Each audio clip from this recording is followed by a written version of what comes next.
vocês é o Guilherme Carvalhal e no vídeo de hoje nós vamos finalizar a série em que estamos comentando o livro Condição Pós-Moderna do David Harvey. Então clica aí em curtir e se inscreva para acompanhar o nosso conteúdo. Nos vídeos anteriores eu falei sobre a concepção de pós-modernidade que o David Harvey nos apresenta, né, que a gente tem o racionalismo, o projeto do iluminismo de racionalizar as relações dos seres humanos. Com isso a gente tem então um processo de racionalização, de percepção de mundo, de controle de mundo, e como isso se perde após a década de 1970, né? 60, assim, nesse período aí do segunda metade do século XX, o que constitui a era que costuma ser chamada de era pós-moderna. E a gente viu também que as relações econômicas do capitalismo começaram no século XX pelo modelo fordista e após 1970, devido a uma série de fatores, passaram a ser o modelo que o David Harvey chama de acumulação flexível.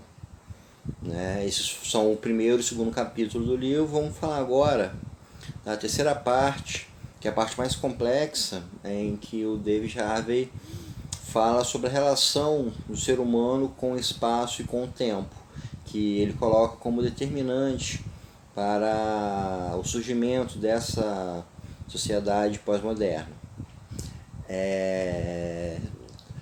O ser humano tem como sua relação básica de percepção do mundo o espaço e o tempo. O ser humano se posiciona no mundo, toma suas decisões, ele se situa na existência com base em relações de espaço e relações de tempo. Se você precisa buscar um objeto em determinado lugar, você mensura a distância, mensura tempo. Você tem que realizar uma determinada atividade, você mensura a distância, mensura tempo. Você, por exemplo, vai viajar no final do ano, você pensa quanto tempo você vai gastar de viagem, a distância, são elementos necessários para o ser humano se posicionar, tomar suas decisões, para ele existir. O desenvolvimento tecnológico ele é um fator primordial nessa nossa relação, tanto com o tempo quanto com o espaço. Se a gente pensar nos dias de hoje, a gente com o automóvel, a gente for percorrer uma distância de 30 km, a gente pode percorrer em 20, 30 minutos, conforme a habilidade e a condição do automóvel. Se a gente voltar algumas décadas, de trem você também percorreria numa velocidade rápida, porém um pouco mais lenta do que um de automóvel, talvez 40, 50 minutos.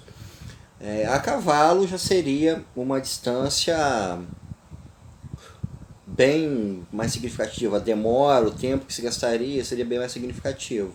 Se a gente voltar mais ainda no tempo, quando os seres humanos não tinham domesticado animais, percorrer a pé 30 km significaria algo ainda bem mais complexo. Então, a gente tem 4 relações, tanto de tempo quanto de espaço, que fazem com que o ser humano se situe no mundo. Para nós, hoje em dia, 30 km é uma distância curta. É ali. Para o ser humano, antes de domesticar um cavalo, uma aldeia que estivesse a 30 km provavelmente corresponderia a um universo completamente diferente. Para nós, uma cidade de 30 km, um bairro a 30 km, conforme for o local, provavelmente vai apresentar características extremamente semelhantes. Não é? Já numa relação, por exemplo, da Europa medieval, essas distâncias têm suas particularidades. 30 km poderia representar determinadas mudanças, porém um outro povoado a 200 km seria ainda mais distante.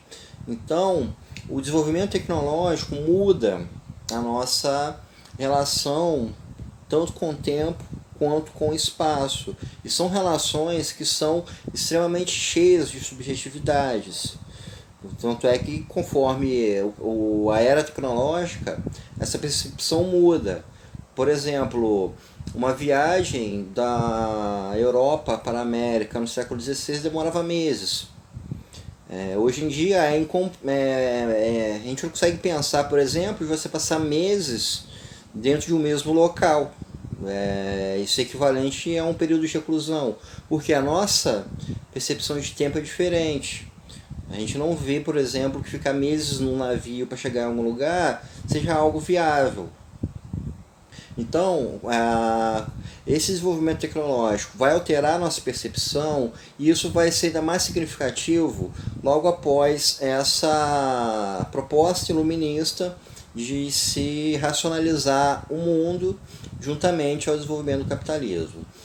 A partir do momento que essas relações do ser humano com o mundo tentam ser racionalizadas por essa proposta do iluminismo, a gente vai ter essa relação com o tempo, com o espaço igualmente racionalizadas. A gente vai ter a introdução do relógio, a introdução do mapa, a introdução de diversos tipos de objetos, de propostas científicas que vão tornar essas duas instâncias mensuráveis. É a quilometragem, criar uma estrada que faça com que você chegue mais rápido no determinado lugar, é um trem que vai te levar mais rápido, é um relógio que vai te ajudar a não se atrasar para compromissos, é um cronômetro que vai te ajudar a demorar quanto tempo uma determinada atividade demora. Então a gente tem toda uma base da construção do capitalismo em cima dessa relação. E aqui a gente cai primeiramente na relação que o David Harvey chama de relação fordista. Ou seja, o capitalismo precisa dar lucros e como ele precisa dar lucros, ele precisa de retornos do investimento do capital cada vez mais rápidos. Então a gente tem uma relação de controle, que controlar espaço e tempo é uma relação de poder. Quem consegue determinar o fluxo de tempo, o fluxo de espaço, controla a relação de poder. E é o que nós temos nessa construção da sociedade moderna. A gente tem relações de produção cada vez mais rápidas, jornadas de trabalho cada vez mais intensas. O ser humano ele se torna, digamos assim, refém disso. Refém é um termo forte, mas é uma relação da qual ele não é o que determina isso. Ele está, a tomada de decisão do horário que ele trabalha, do quanto ele trabalha, está fora do seu controle. E a gente vai ter essa relação ainda mais fortalecida a partir do momento que nós temos a chamada acumulação flexível, conforme a definição do David Harvey. A partir da década de 1970, esse ritmo veloz de produção do capitalismo se torna ainda mais intenso. Se numa relação do século XIX um investimento poderia demorar um mês para dar retorno, hoje em dia é questão de um dia. Um acionista pode colocar dinheiro na bolsa pela manhã e querer o retorno à tarde. E nós, seres humanos em geral, estamos envolvidos dentro de toda essa perspectiva econômica. Os nossos ritmos de trabalho são cada vez mais rápidos, a gente precisa, por exemplo, se atualizar cada vez mais rápidos, precisamos fazer diversos cursos, não podemos nos desatualizar.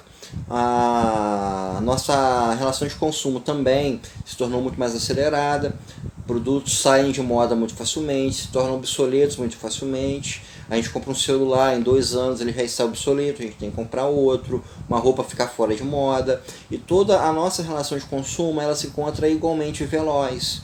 Então, a gente tem nessa sociedade pós-moderna um modelo que o David Harvey chama de compreensão do tempo e do espaço. Da mesma forma em que o espaço e o tempo se tornam cada vez menores, mais apertados, nós precisamos moldar o nosso ritmo de existência a ele. A gente pode pensar, por exemplo, que uma pessoa, um vendedor, por exemplo, de rua, esses vendedores que percorrem de carro e de moto, eu posso imaginar que eles façam quilômetros percorridos de venda durante um dia, ou então um taxista, um motorista. Ou seja, a relação de trabalho num determinado nicho de espaço se tornou mais comprimida, mais compacta, e o ser humano acaba sendo pressionado por isso tudo. A relação com o tempo se torna igualmente mais rápida. Como eu falei, a gente precisa se atualizar, precisa estar cada vez mais aptos, o conhecimento se torna defasado e o ser humano está enfiado dentro dessa realidade, um ritmo cada vez mais frenético, onde a percepção dele, como eu falei no começo, se dá dentro de uma relação com o tempo e espaço. E assim como a relação com o tempo e espaço se torna comprimida, o ser humano acaba se perdendo no meio disso tudo. Tudo se torna extremamente fragmentado, tudo se torna passageiro, ou então, como Zygmunt Baum falava, né, a modernidade se torna líquida, né, nada de sólido existe no ar. Então, a condição pós-moderna que o Harvey nos coloca é uma situação em que a nossa relação de tempo com espaço se torna cada vez mais comprimida devido a uma ótica econômica que impõe ritmos cada vez mais acelerados de vida. Então, pessoal, isso é tudo pelo vídeo de hoje. Espero que vocês tenham gostado e até o nosso próximo encontro.